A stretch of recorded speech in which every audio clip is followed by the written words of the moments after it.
to know that that's what you're trying to do, and you're tracing after God, and you're trying to actively get into the Word and learn more about Him, and not follow you, I would be a fool. A little bit of you feels like I'm leaving you out sometimes. How I responded then was like, oh, I will gladly come and grab you anytime I'm about to, I also made it clear too that it wasn't this intentional, like leaving you out. It was more of a, as the man of the house, as my family sees me seek God, it's going to affect everything. It's just going to. Calling back. They see a new piece on you. Scheming and trying to get a little piece of you. I know you can't relate because you thought that broken love was a norm. And so you try to do your part and share the love of the Lord. All right, welcome back for episode 4 of Kingdom Talk. I have the most special guest that you will ever get out of me. Regardless of whatever name and rank somebody else may have or whatever levels this may get to, this will always be the most special guest. And that is my beautiful wife, Brandi. So, y'all probably have been anticipating this because I've been doing a couple episodes with my wife anyways. So you probably heard this in every episode by now. And, but as we get into this, we're going to be talking about just involving God in our marriage. And I kind of hate wording it that way because it's not like God should be involved in your marriage. Your marriage should be centered around Him. And that's what we're learning, and that's what we're headed. We're taking strides. We're giving ourselves grace. We're progressing, and we're just allowing Him to lead us. And so before we get into it, is there anything, would you like to introduce yourself, talk about your career, what you do, where you were born, anything like that? Just give a brief introduction. Like you said, this has been highly anticipated. We've been talking about this for a while. We've been putting it off for a while. And so I am this lovely man's wife. Beautiful bee. But I'm glad that we're finally able to sit down and do this because it's something that I kind of been like anticipating too, even though we've both been putting it off. So I'm glad we actually got to sit down and actually just do it. So I'm ready to see what this episode is going to unfold. Yeah, and we actually were about to do a podcast before, so we were already about to be in this space. I think this space is a lot different because, and this is gonna go. This goes along with what we're gonna talk about. But when we were about to do that podcast, how many times have we actually sat and just talked versus it's like now with the space that we're in, we talk pretty often. We just go and go and go. Yeah. And the conversations can last a couple minutes or they can last a couple hours. And so I think it's completely different because we would have been in a space doing the last podcast where it was a great idea. We would have had great topics. We would have had great things to say. I think it would have still been beneficial, but we weren't having. But it was something that we weren't doing in our everyday lives. Yeah. So, and it's not to say that we weren't talking at all, but just not how we do now. In depth and just it's not even. We don't even have to get deep. It'll just be like us just having hour-long conversations for just talking, laughing at something, or showing each other videos of something, or our opinion on something. Yeah. So this is a completely different space. And so, they may be anticipating it, like you said, and like I said, but I'm anticipating it even more, especially as I go post-edit and just. I'm kind of excited to see what comes out of this and what we're able to share with them and be vulnerable with them and just kind of and be blunt and honest about the reality of God, your marriage being centered around God and it not being centered around God. One of the first, we'll start it off this way. As we were talking about this episode the other night, and you mentioned just give you something because I'm the one that's kind of like, I want this to be all led. Like, I don't want to be doing premeditated things. Like, we sit down, we talk, we have a genuine conversation. But I understood where she was coming from. Like, but I don't even know, like, so I gave her the fact that we would just, to generalize it, it was like pre-walk-ons and post-walk-ons. And to give context to that. Explain what you mean by walk-ons. Yeah, so to give context to that, walk-ons is the restaurant that Brandi took me to when we were at basically our breaking point. Like, it was just about over. We didn't, not that we wanted it to be over. It was the lowest point. It was kind of like a place of we were kind of like mentally accepting that this might be it. Yep. And she said, let's go eat, sit down and eat, and let's talk about what we're going to do to move forward. So it's like the decision was made, just to give context. We were like, this is it. So let's just see how we're going to move forward, like taking care of Emery and how we're going to, like, just co-parent. Like, we were already at the space where we were like, yeah, this is it. We can just going to figure out what we're going to do moving forward so we can just be good friends. And, like, basically. Yeah, that's literally where we were. And what ended up coming out of that conversation, we had a whole conversation. Now, what's crazy about it is there's basically only one part of the conversation that is the most memorable, whereas the rest of the conversation is like, I remember it, but it's kind of a blur. And that's just how powerful this statement was, right? So at the end of the conversation, Brandi is like, hold up. And these might not be her exact words, but essentially she's like, hold up. We both consider ourselves believers, and we've never involved God in our relationship. And it just wouldn't be right to end it without even submitting it to Him. And that, to me, that was a turning point. That was a pivotal moment.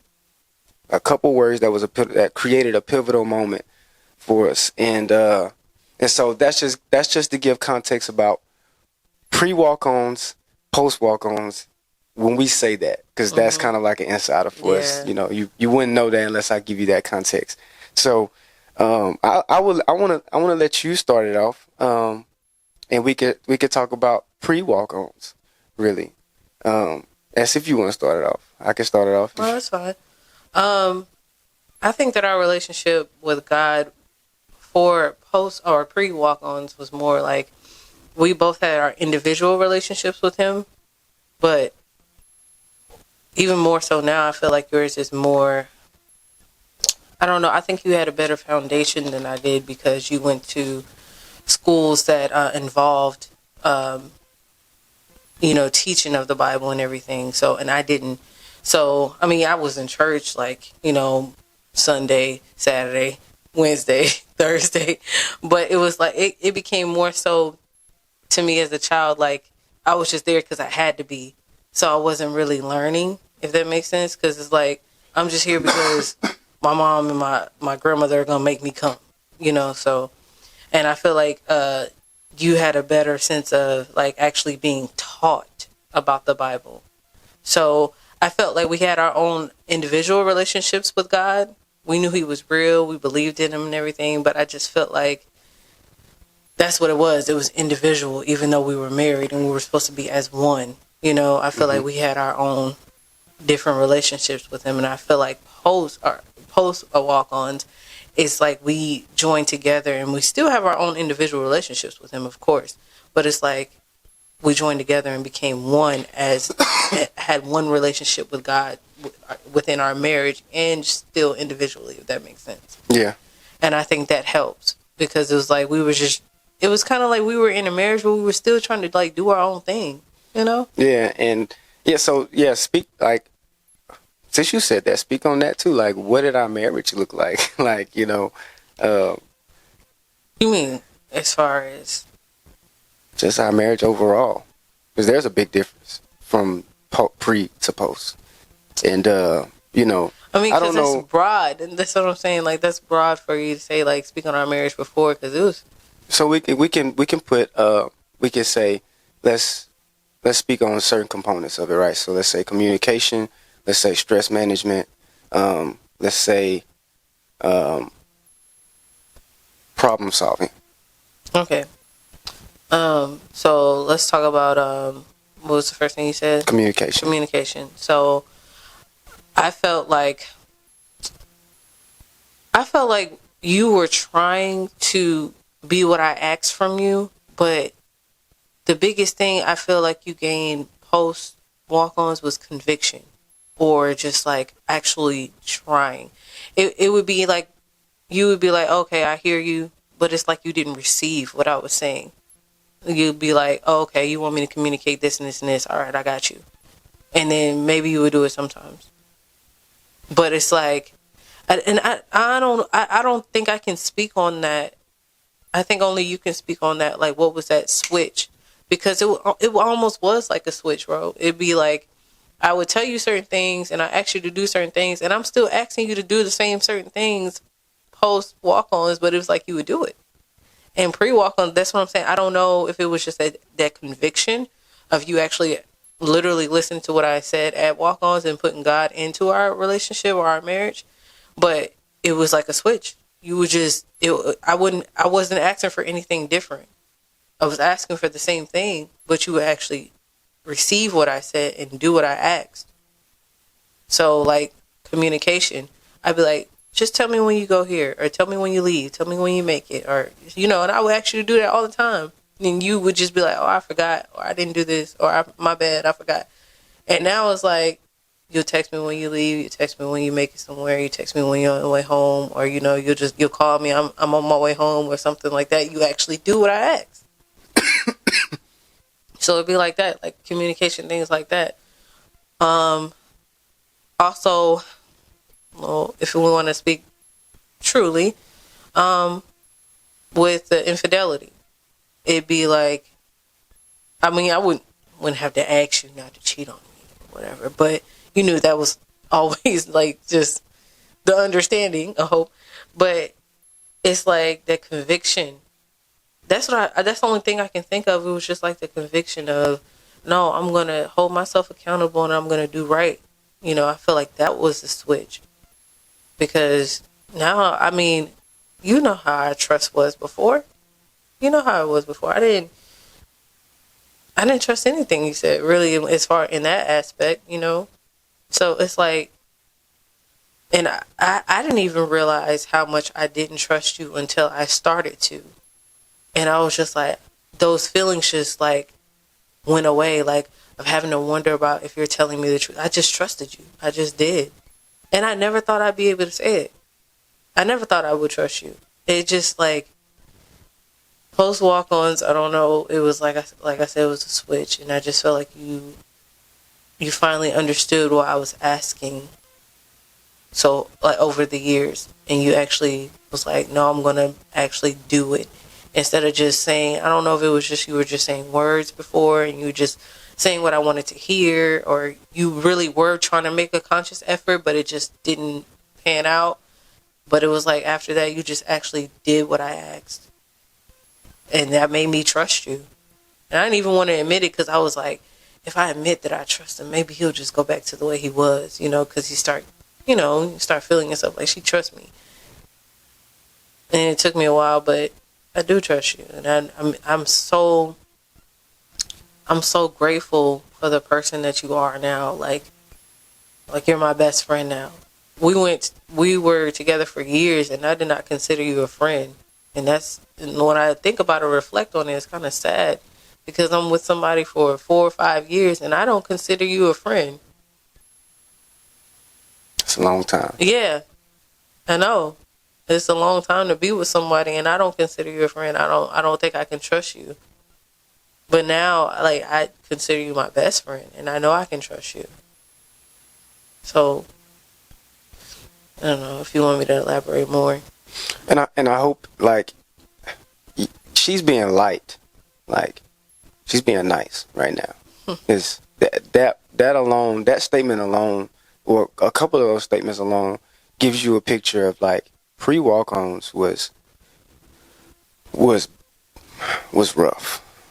I don't want to say bad because it wasn't like, it wasn't. So let me make sure I'm clear about that. The whole relationship wasn't just horrible days. There were a lot of seasons that we encountered, and they were mismanaged. There were a lot of decisions made that caused tension, a lack of trust. For example, like she mentioned, I disqualified myself with the infidelity. And with bringing that up, I want to bring up two great pictures that people that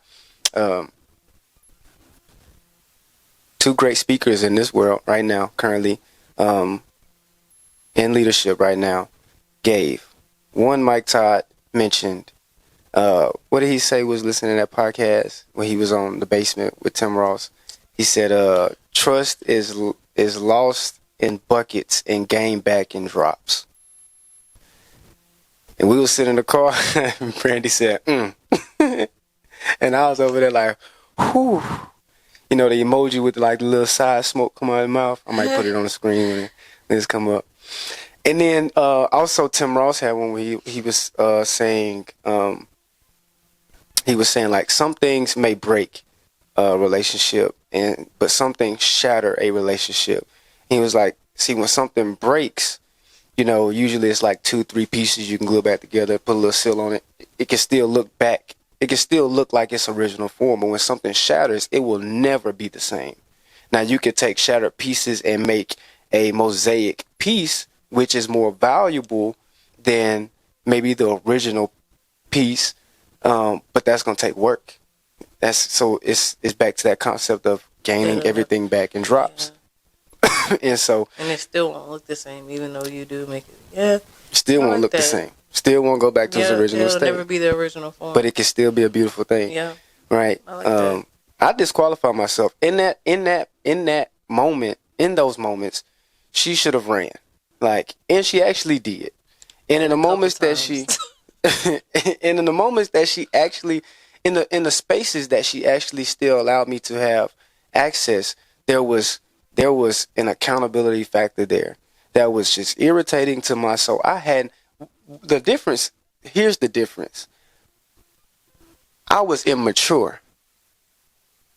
There is a lot that, and I'm just being honest too. For me, some of it is a switch. Like, it's like one day I'm thinking about certain things and I'm like, oh, wow, no, this. I should respond to this like this, or this is how you actively listen, or this is how you. Now, I don't want to say it was like a switch, or, you know, not give credit where it's due. Right. Things had been happening in our lives to where we were in therapy. Yeah. Therapy began to transform things. It wasn't for both of us. Yeah, and it wasn't just like diamonds and crystals like right then and there. Like, we're trying to go back now. Like, I called to set up our appointments in February, and now I kind of been slacking because the person we got, I said virtual sessions as in like backup option. The person they gave us is only virtual, and we're like, no, we want to go in person. And I just kind of been slacking since, so I need to get back on it. She has reminded me like 5 times, and so I'm slacking on that. But we're even seeking to go back now, you know, even still. And man, it's something about discovering a lot of past traumas or just past experiences. They don't all have to be traumas, just your past experiences. Something as simple as like the way you've handled laundry growing up can cause tension in your home. Like, and that may sound crazy, but if I grew up doing laundry where we do all our laundry together, we fold all the clothes, we separate them, and everybody put their clothes up, but the way they do laundry, if the way they did laundry was everybody do their own stuff and this, that, and the third, she might get frustrated at me that Cause I'm I sitting touching here her, wonder why he or like I'm touching all her stuff, and she like, no, because you know I'll do it. And now I'm like, well, what's the problem? I'm just trying to, and you know, so it's or like, the opposite. I get frustrated because you ain't pick up on my girl. I'm like, why you ain't touching? Like, you gonna do your stuff, you not doing my stuff. It'd be little stuff like that, but you never understand until you like, you know, you go to therapy and literally talk about these things. you break down things to the smallest point. Yep. You don't even realize that these small things can be issues and can cause so much tension and just conflict that doesn't even need to be there. But but the thing is when you it's not that the conflict can't be resolved. You just don't know what the root is. The root is that y'all did it two different ways growing up. Yeah. But you think the root is probably like, oh, she just want things selfish, certain. or he just want things certain way. Way, or Yep. you know, you thinking the root is that. Whole time the root is just y'all grew up in two different households, fam. Yep. You know, I know we don't. I know it's not like you wouldn't expect to have to talk about. Or it's not hyped up to talk about small things like how do you handle cleaning up, how do you handle the dishes, how do you handle laundry, how do you handle. We don't. That's not hyped up to talk about when going into relationships, but it should be when you talk about going into marriages. Now, from experience, like knowing this now, if we could go back, I would redo it all. You know what I mean? But that's part of the journey, though. I would just ask. It was a lot of things that we got cleared up in therapy that I just didn't ask you. I just assumed that you should know how to do this or you shouldn't do this or whatever it is. And if I would have just came out and been like, hey, why do you do things like this? And you could have explained it. And then I'd be like, oh, dang, that's why he does things a certain way like that. But I would just always assume the worst. Like you said it at one point. I always think the worst. I did. I always just thought the worst of you. But it was because of so many years of, you know, past traumas or whatever between us. I would always just think the worst. Even when we were getting to a better space, I would just think the worst. And that's why I wouldn't come to you and ask, because I would just assume, I'm like, oh, he's like this. He's just selfish. Or he just, you know, whatever it is, whatever the worst thought I could have thought, that's what I did. Instead of just coming to you and communicating. Yeah, and we you know, that's that's the thing, bro. We just didn't ask. You know, we just didn't ask. I mean, that is common. That is very common to see. Not even just in relationships, even friendships. People set their expectations of people based on who they are and how they were raised, or how they're not even how they were raised. I'll leave that out. Let's say who they are and just what their household was like. Yep. You know, so if somebody pours a bowl of cereal different than the way you do it, it's wrong. You pour the cereal like that? Yeah, you know, and it bothers you. Like it's just, but it's like, no, they did it that way, you know. So instead of like, why you do it like that? Like that's stupid. You supposed to do this first. You could just turn and say, hey, why do you do it like that? Yeah, that's a very, very, very simplified example of how we could have been different in those moments, but we try to implement today. You know, just simply asking. And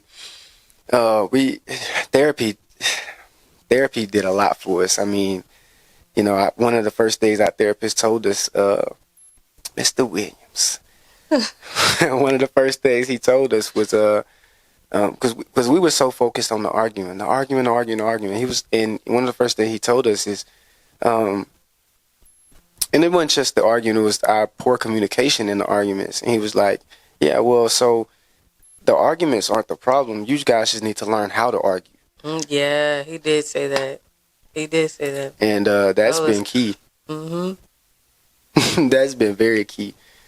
And through that, I actually learned more about how she handles those situations where I used to see as her. There may have been some times where she. That's one thing that he said though.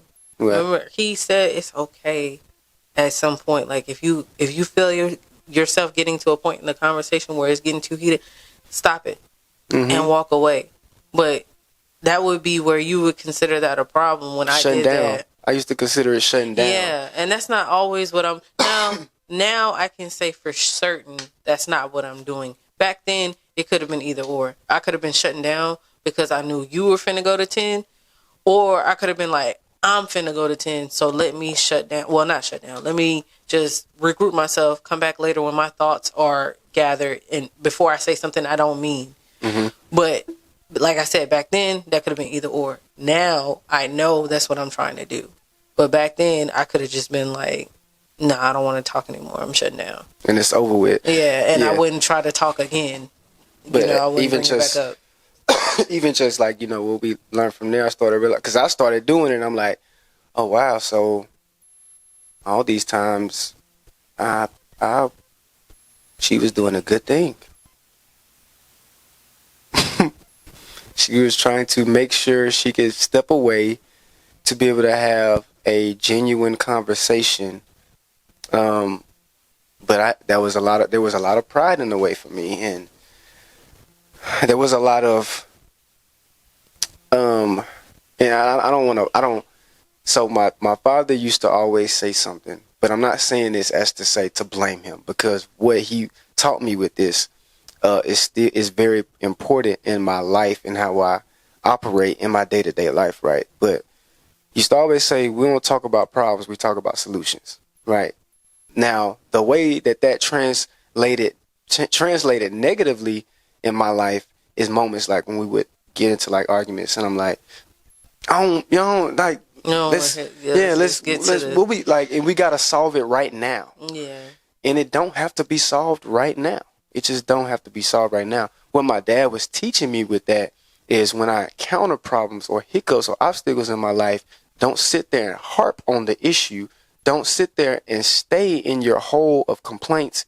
Get up, get moving, keep going. Yeah. That's what he was teaching me. But I don't think he intentionally meant for you to take it like that. He just didn't explain what he meant. Yeah, I mean, that's why I said I don't want to. That's why I said when I mentioned Yeah. something he taught me, I'm not blaming him. He was teaching me a right thing. A part of it just translated to negatively in a different area of my life that he wouldn't have known that was there unless I expressed that to him. You know what I mean? Mm-hmm. And he probably still don't know that existed. Yeah. He knows what he was teaching me, and that's it. So. But yeah, I mean, I was like, man, we gotta solve it now. We gotta solve it now. We gotta solve it now Or you were like, I don't want to hear about the problem part of it. And I don't think that's what he was trying to say either. Mm-hmm. It's like, we're not dwelling on the problem. Let's talk about the solution as well. But it's okay to talk about the problem. It's okay you got to know the problem. Yeah, you got to let it out. But it was like, sometimes you didn't want to hear, like, I don't want to hear nothing about what we going to do to fix it. Mm-hmm. And it's like, sometimes that would make me shut down, because I'm like, okay, we can talk about the solution, but dang, I want to vent too. Like, I want to talk about the problem with you, and I want us to fix it together. Like, I'm all about finding solutions too.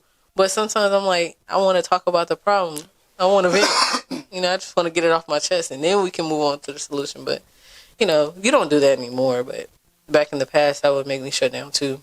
Because it's like, I would have a problem I want to talk to you about, but it's like, he not going to want to hear this. Or if you do, you just look at me and be like, okay, so what we going to do? And like, sometimes I want that feedback. I want to talk, but you don't do it anymore.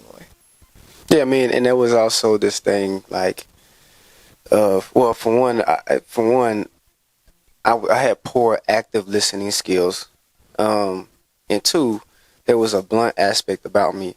But the problem with it is, being blunt isn't a problem. It's not a negative thing. Yeah. The issue is, though, blunt doesn't mean mean. Blunt doesn't mean you say whatever and I'm just keeping it real. Like, that's not what blunt is. Blunt is another. Being you can blunt, regard people's feelings and still be blunt at the same time. Like, being blunt is like, you are just, you know what I mean? Being blunt is, I guess it could be interchangeable with like integrity with your speech. Like, you're gonna be blunt about it. You're gonna be honest about it. You're gonna tell the truth about it. But you still you still can regard somebody's feelings. Yeah, so you gotta. You can have a heart and still be blunt and let somebody know exactly how you feel, and like, you're not sugarcoating anything. Yeah, you gotta incorporate timing. Mm-hmm. So maybe I can find something. Maybe I can say this here, come back later and say, hey, now can I share this with you? Yeah. Can I elaborate on this other side that I have on those thoughts or whatever we were talking about? Like, so blunt doesn't mean mean, y'all. We see it a lot. I'll just keep it real. I'll just keep it real. I'm just saying it how it is. Okay, yeah, cool. Just keeping it real, being honest with people does not mean you have to be mean to people and ugly you don't to have people. to be a butthole. You know, You and can like, still be.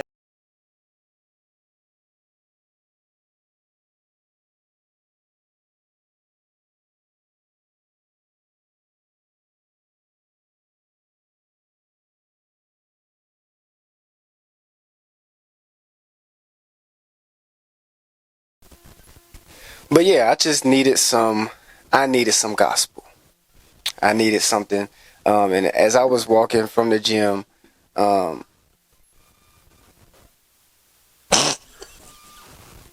wonder if they can hear that in the mic. Command post be going crazy, huh? Oh, that's hard. Oh, that's Harlow. Okay. So we got Harlow and Command Post. They want to say they little 2 cent too, y'all. So we're gonna leave it in there for y'all. But yeah, I needed some gospel, man. So that was part of me changing what I'm consuming, right? And just walking from work to the gym that day, I had a moment where tears just fell. And I just know for a fact that was a moment of being delivered in different aspects of my life. And one of them was that emotional stronghold, or I don't want to say emotional stronghold, but I guess whatever stronghold there was that was blocking my emotional connection to different things in this world that my emotions need to be available for. And so, yeah, I mean, I don't know. This episode has actually gone longer than probably any of our episodes. I don't know. I'll see when I get the footage. But I want to say something because I don't think I was being completely honest earlier when I said when we were talking about how I've known you for years and you know you'll start something and then it'll fizzle out. So I want to be completely transparent because when I said that, I was like, Lord, this is the one thing that you didn't let fizzle. At first, I was surprised, but I was upset because I knew that whatever you do, I usually follow you because you lead. So I knew that if you became serious about this, I was going to have to be convicted and follow you.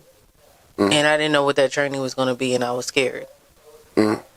So that's what, like, I wasn't completely honest about earlier.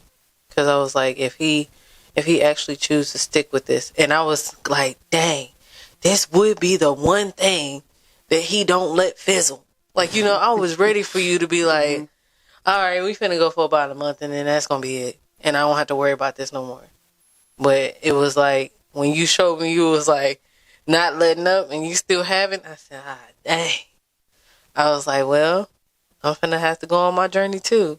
But yeah, I think I wasn't completely honest when I said I was like, well, my feelings weren't honest when I said I was actually scared and I was a little upset because I knew that I was gonna have to be held accountable too now, and then I was gonna have to go on my journey because you lead and I'm gonna follow.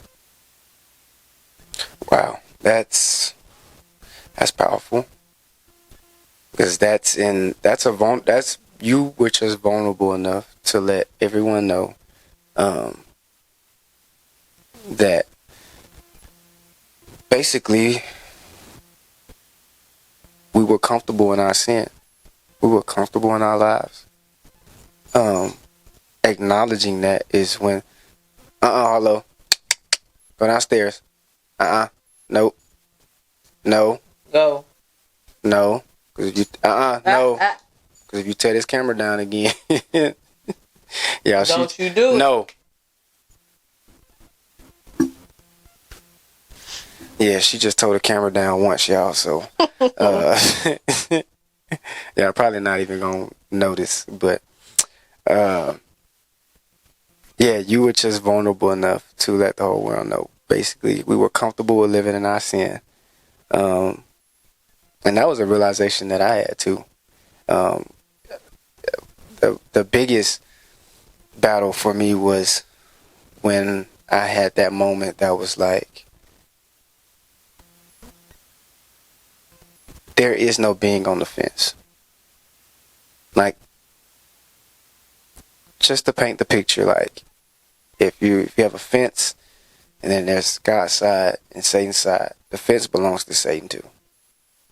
And there's no... I had an issue with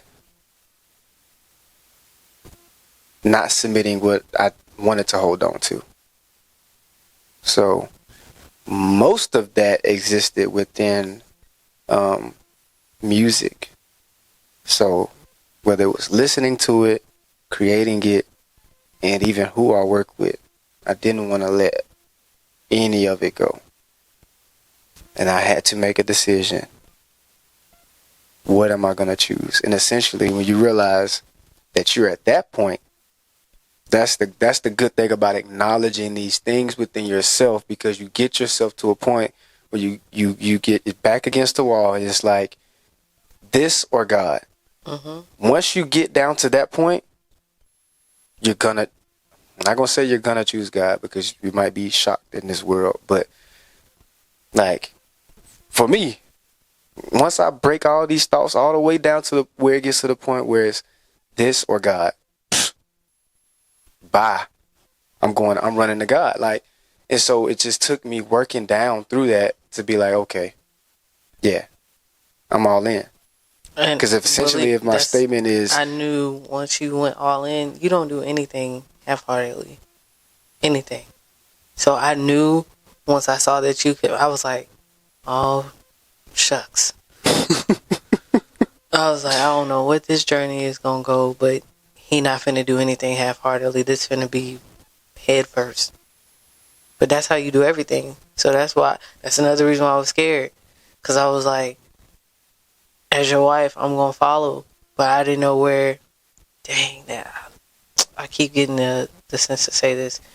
So shout out to Carrie for buying me this workbook about women in the Bible.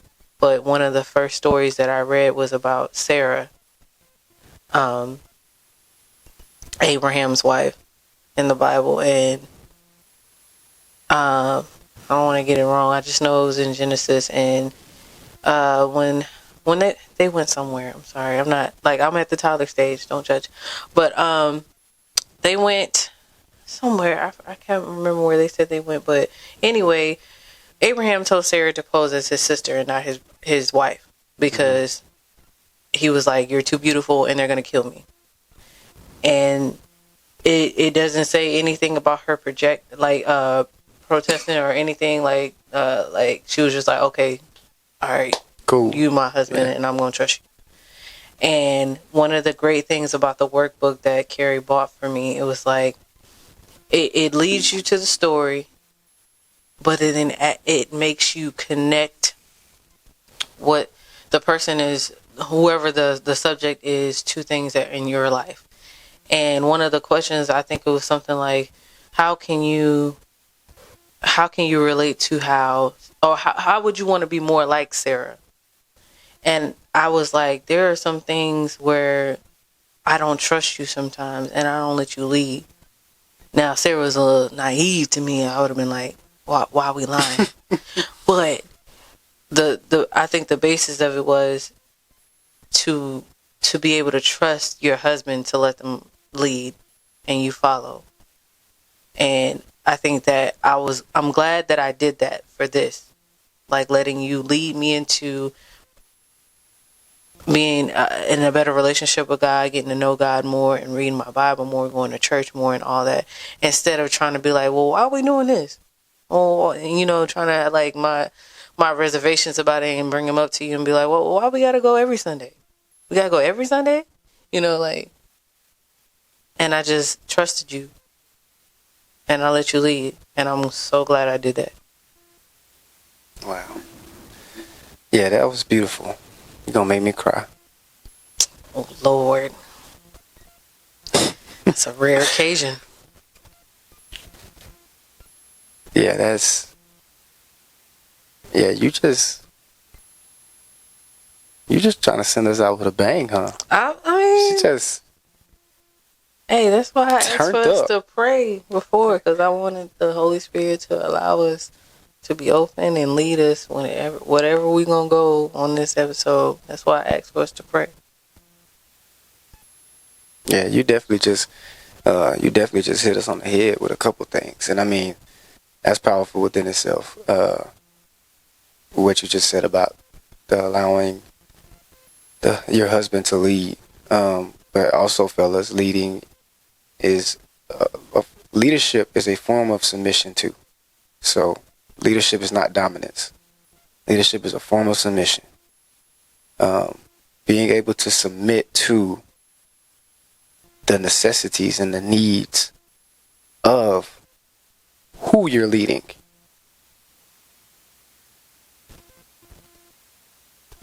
Being able to submit. Be a selfish leader. Yeah, and being able to submit to the call. In this case, which is kind of ironic that you even mentioned that, I've been seeing some posts of people saying something along the lines of like, when they're talking about, you know, these are women speaking about other women and how they're saying like, look for that man who's chasing after God, because that's someone where that's, to be honest, you don't have to know anything about what their future goals are if they're chasing God. So if you chasing God, they're like, I know where you headed. I can trust you to lead me there. Yep. If I don't know where you're going, then how am I supposed to feel secure about that? For everything else, you could talk about your 5-year plan, 10-year plan, all that, this, that, and the third, and there still can be the idea of I can't trust where you're headed or I trust where you're headed can still exist. But when it comes to like, this man is a man of God, and so it's ironic too that I've been seeing that you just mentioned that, and it happened. It's finally happening in a space where I'm wholeheartedly running after God. Mm-hmm. Now you get to a place of, you know, that's like, powerful. I can't help but follow you into that. I would be a fool to know that that's what you're trying to do, and you're chasing after God, and you're trying to actively get into the Word and learn more about Him, and not follow you. I would be a fool. I was scared though. I was very afraid because I was like, I didn't know what this was going to lead to. But I would be a fool not to follow you. That says a lot about the posture of your heart too, though, because your heart, that means your heart was aimed somewhere where you know you want to go. The fear of it was just the enemy, different things that got a stronghold you might not want to let go of. Yeah, but your heart is aimed, like you know you want to go there, so you're not finna miss this opportunity. And you can be led, like, yeah, you know, and yeah, that's powerful, babe.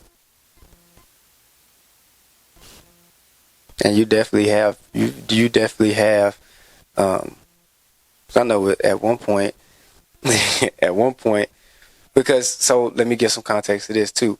Fellas, sometimes our leadership looks like just doing, right? So just by leading by example. So for example, if you say you want to have, before decisions are made, you want there to be more involvement between two of you. You don't go about trying to accomplish that with you and your wife by going to your wife like, hey, no more decisions without, you know, like, and just like hounding it. Well, first let me add that maybe your spouse is someone who struggles with doing that, right? So they struggle with that. You don't go to them and just keep hounding them. I told you, like, no, what you do is you express it and then you start doing. And then you find ways to hold them accountable, but you don't have to. It's the same thing we were saying earlier about being blunt doesn't mean being mean. Mm-hmm. So you find ways to hold them accountable, but not just still belittling them. Yeah, still be mindful of their feelings. That you're trying to lead them somewhere, right? Yeah. And so you just start doing it, though, ultimately.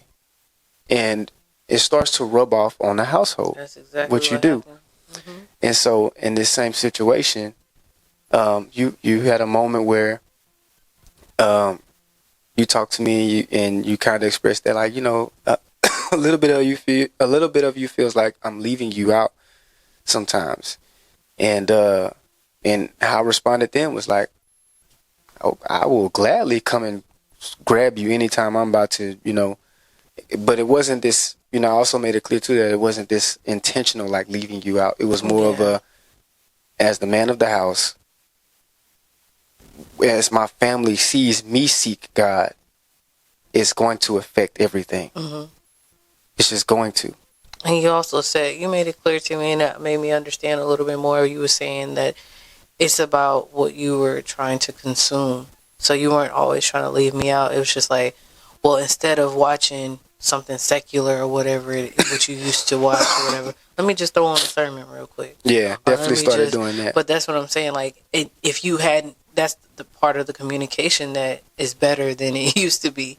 Because if you hadn't explained that to me, I would have just been in my feelings. I would have just been like, well, why he ain't asked me to come watch the sermon with him? Yeah, as if like I had it planned out. Yeah. And I just didn't even mention it. Or you were intentionally trying to leave me out, but you were like, hey, look, I understand that that's what it looks like. You said that, like, that I understand that that's what it looks like. But I'm telling you, this is what it is. This is just, I'm just trying to watch what I consume. And I'd rather put on a sermon than watch this. Mm-hmm. But that's the growth of you.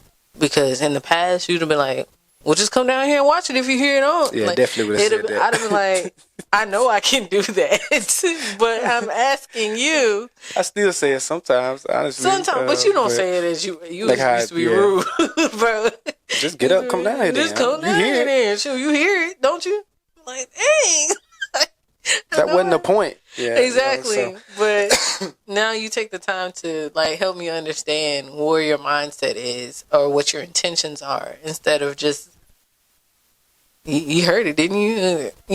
And that is so simple, but it's improved so much in our relationship. I know you can see that. Just taking the time to just be like, let me just explain, I know even if it's just something real small, but just taking the time to do that has improved our relationship so much. And I need to do it too. I need to work on doing it more often too. Yeah. So, I think this was a great episode. It was beautiful. I think we said a lot. I don't even remember everything we talked about. That's how you know it's just flowing.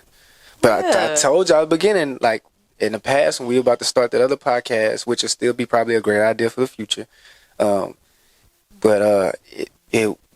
we weren't this is how we said that sometimes we just be talking, and it ain't even like we just sit down to talk.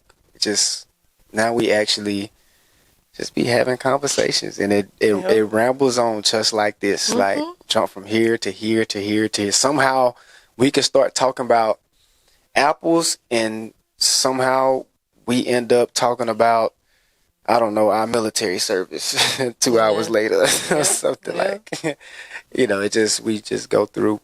But that's how it should be. Oh yeah. Just having genuine conversation. Because once we get old and gray, that's all we going to have. That's all we going to have. Ain't no telling what these phones going to be like. And are we going to be like how our people are now? They going to have holograms by the time. Yeah, we ain't going to. I don't need them to see my room. Just press the numbers on our hand and it's just going to pop up. You never know. It's gonna be wild. I don't know what the future gonna hold with technology, but it's moving too fast. I tell you that. Mm-hmm. But yeah, I think this was an excellent episode.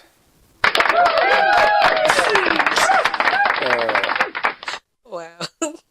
you probably don't want to say it, but I'm pretty sure you were nervous in some form or fashion, and you did excellent. I actually was not. You That's wasn't? why I asked that we pray. Yep, and got rid of all that. Yeah, because I really thought I was more nervous on the first episode when we were like doing the promo. For the other podcast. Yeah, I was more nervous about that. I actually just feel like we're just talking. Yeah, that's what that's the big thing. The other podcast too, which you do need a format, a structure, but we were trying to. It was like almost like broadcasting, versus where like this is now like this is more like a podcast. We sit down and we just talking. Yeah, like we ain't nervous to talk to each other. Yeah, and if we could just do that, we got us an episode. Yeah, so that's exactly what happened. Yeah, I think this was a good episode. I think that's plenty of content for the episode. What you think? You got any last things you want to say?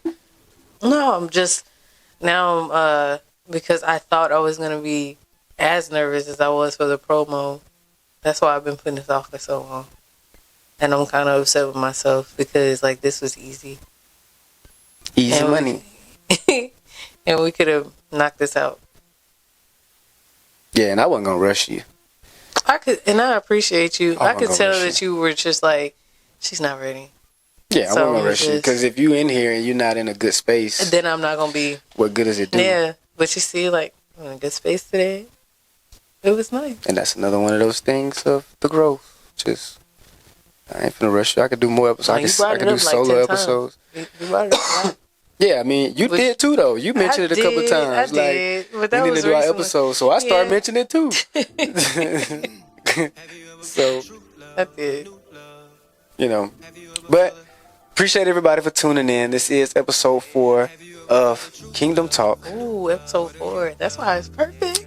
Ooh, Yeah, that's facts. That's why it's perfect. Episode 4. That's facts. 4 plays. It's a big number for us. We'll talk about y'all that. won't understand. But yeah, appreciate you for tuning in. Appreciate all and any support. Like I said, this is our 4th episode. We got more on the way, solo episodes, more episodes with me and my wife. And yeah, peace.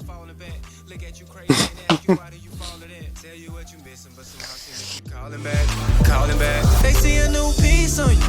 Scheming and trying to get a little piece of you. I know you can't relate because you thought that broken love was a norm. And so you try to do your part